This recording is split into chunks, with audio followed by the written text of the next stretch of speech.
What you see on the screen, on the surface, seems obvious. No, I was sitting at work today working hard, and then this came to me.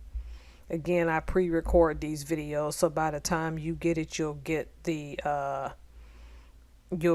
best of it. You guys all remember many years ago the Lady Gaga song. I'm not telling you either way to go and listen to that song or not listen to it, called Applause, where she's saying I could bear fame, something about bearing fame. If it had an IV, that means if it was a drug. And it seems like I think I'm finally getting down to why a lot of this stuff is happening online. People are treating fame and being famous like a drug, because now you hear of YouTubers, which I won't say names, that went from starring on YouTube, and this has happened throughout the years. It's probably started happening between 2009 to 2011, when Barack Obama, because he's really the first actual president that made huge use of YouTube, or people who got famous off of YouTube for his campaigns and for his presidency. Maybe to a smaller degree, George W. Bush had some of that exposure, but not like Barack Obama. And we've been using YouTube for presidential elections and different presidents ever since. And there have always been people on both sides for the sounding board. The thing about it is that that's how relevant YouTube has become. But has it become too performative? Because so divisive is YouTube now is that it seems like a constant platform for beefs and for people who need constant attention and applause. And they'll sit here and put people's business out even when they know that everything that they're saying is not completely true. But the attention is just like a drug. They can't help it. It's the applause. They have to have people clamoring for them, knowing every juicy piece of gossip about people who live to put people's mess out on the streets. There seems to be like no etiquette as there would have been traditionally before the internet.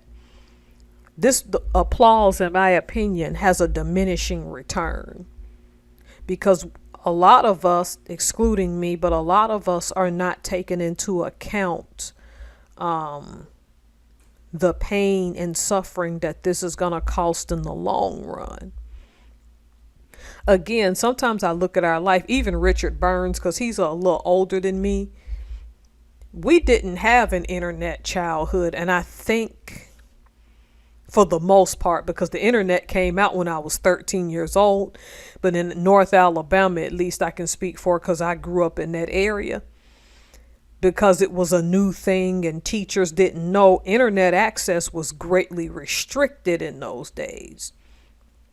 And then when I grew up, when I was a little bit younger, computers were chunky like televisions. They were big, hulky things. They're not these thin, almost paper thin things we have now that some of you see, and that's all you know. A computer was chunky and took up a lot of your desk space.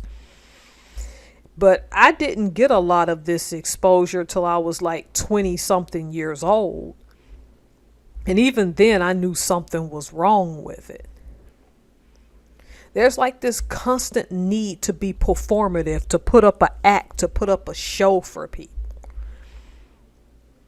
It's like there are people who love to feed the beast. But what I ask myself is, when they turn that computer off, because you eventually have to take breaks, you got to shower, spend time with your family, your loved ones, even to go out grocery shopping, unless you have that delivered too.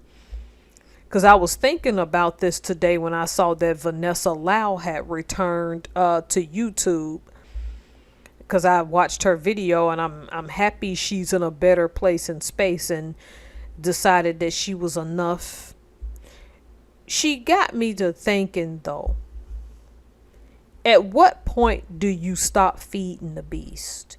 At what point do you take breaks and allow yourself some downtime? Because I can remember telling people for years I was going to come back to YouTube. And I took my sweet time doing it, because I didn't want to feed the beast in the way some people do. They make this so much about money that they start to lose themselves through their sponsorships, through planning community things and planning masterminds and all of these things. And you're going to start to lose you for this platform, and it's really not that serious. And at the end of the day, if you're honest with yourself, because I don't get that many people watching my videos, and once they do, I know somebody's going to come and start some crap.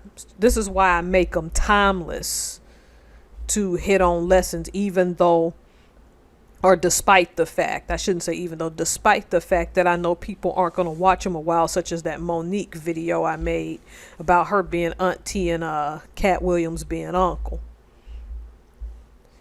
We feed the beast too much, and we're not out here enjoying and living our lives. And I think there was something lost with this.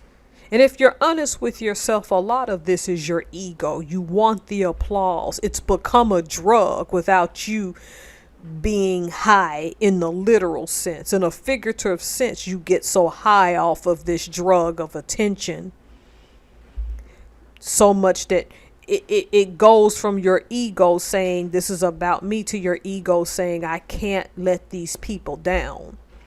And yet in the meantime, you can't sleep at night. In the meantime, it's all a hustle and you can't go out and enjoy your life.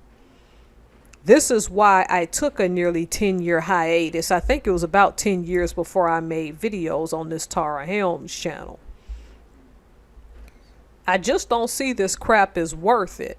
So, like a lot of people, I see YouTube as a way to build networks. I feel like with Richard Burns and of GTM Get That Money Now and Curtis York, they're like becoming family because we're making genuine, timeless content that you're going to look back in 2030 and say, oh my goodness. If we had time, I'd give to co-author a book with those two concerning the black community, different essays and things once we build a bigger community. And it not just be us, it can be a collaboration. Who knows? They'll think I'm crazy. Right now, Curtis is busy with the kiddos, and so is Mr. Burns, and he's on the road a lot. But y'all gotta let your ego go.